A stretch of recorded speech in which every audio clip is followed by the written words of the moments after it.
Malappuram ഇടവണ്ണയിൽ 1 kilo 600 gram കഞ്ചാവുമായി ഇതര സംസ്ഥാന തൊഴിലാളി പിടിയിൽ.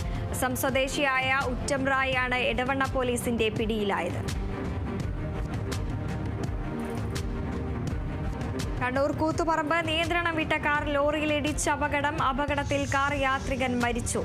കോഴിക്കോട് സ്വദേശി ഫാദിൽ ഹുസൈനാണ് മരിച്ചത്.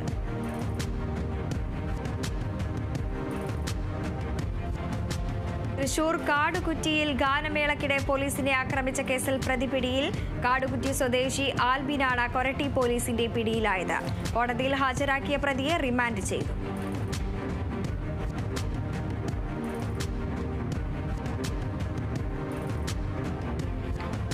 എറണാകുളം പറവൂരിൽ മുസ്ലിം സർഗവേദി സാംസ്കാരിക സായാഹ്നം സംഘടിപ്പിച്ചു.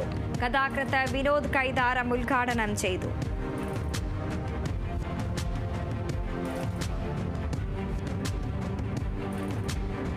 Alappuzha Changanassery Kerala real estate agent association മേഖലാ പ്രവർത്തക സമ്മേളനവും അംഗത്വ വിതരണവും നടന്നു. KPCC രാഷ്ട്രീയകാര്യ സമിതി അംഗം ജോസഫ് വാഴക്കൻ ഉദ്ഘാടനം ചെയ്തു.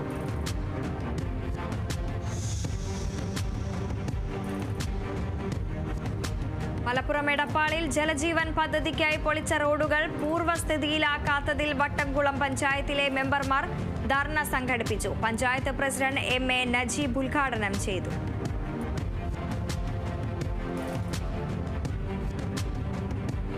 തൃശൂർ മണലൂർ പഞ്ചായത്ത് ഭരണസമിതിക്കെതിരെ ജനകീയ മാർച്ച് സംഘടിപ്പിക്കാൻ ഒരുങ്ങി LDF പഞ്ചായത്ത് കമ്മിറ്റി. പഞ്ചായത്ത് വാഹനത്തിന്റെ ദുരുപയോഗത്തിനെതിരെ അന്വേഷണം നടത്തണമെന്നും ഭാരവാഹികൾ വാർത്താ സമ്മേളനത്തിൽ ആവശ്യപ്പെട്ടു.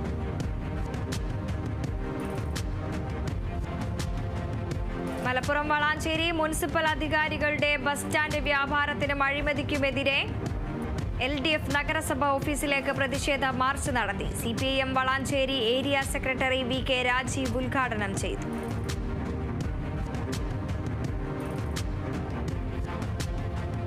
രജനീകാന്തിന്റെ സൂപ്പർ ഹിറ്റ് ചിത്രം ജയിലറിന്റെ 2ാം ഭാഗം ഒരുങ്ങുന്നു. പൊങ്കൽ സമ്മാനമായി ചിത്രം തിയേറ്ററുകളിലെത്തും. നെൽസൺ ദിലീപ് കുമാർ സംവിധാനം ചെയ്യുന്ന ചിത്രം സൺ പിക്ചേഴ്സ് ആണ് നിർമ്മിക്കുന്നത്.